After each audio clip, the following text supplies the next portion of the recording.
বন্ধুসকল প্ৰথমে আপোনালোকে এই সৰু ভিডিঅ' ক্লিপটো চাই লওক, তাৰপিছত মই কিছু কথা কৈ আছো। মই ইটোত যাওঁ সিটোত যাওঁ, মই বলিয়া নিচিনা মোক কি তুমি নিজৰ যত্ন ল'বা? তুমি নিজৰ যত্নটো নলোৱা। মেচিন মান কাম অন তুমি কৈছা তোমাক যন্ত্ৰ বনাই দিলে, কোনে বনালে? তুমি নিজেইতো বনাইছা নিজৰ। the people মানুহে কৰিছে তোমাক। they made me machine. I was not like that.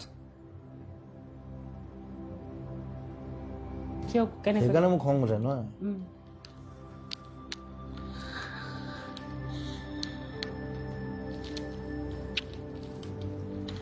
তুমি লিখিছিলা মই এটা যন্ত্ৰ। যন্ত্ৰই বনালে। যেতিয়া বুঢ়া হ'ম তেতিয়া কেইটা আহে চাম।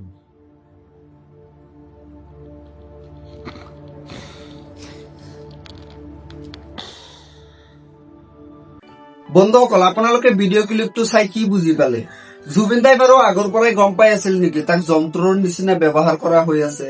আপোনালোকৰ মতামত কমেন্ট বক্সত জনাব আৰু ভিডিঅ'টো শ্বেয়াৰ কৰি সকলোকে দেখাৰ সুযোগ কৰি দিব।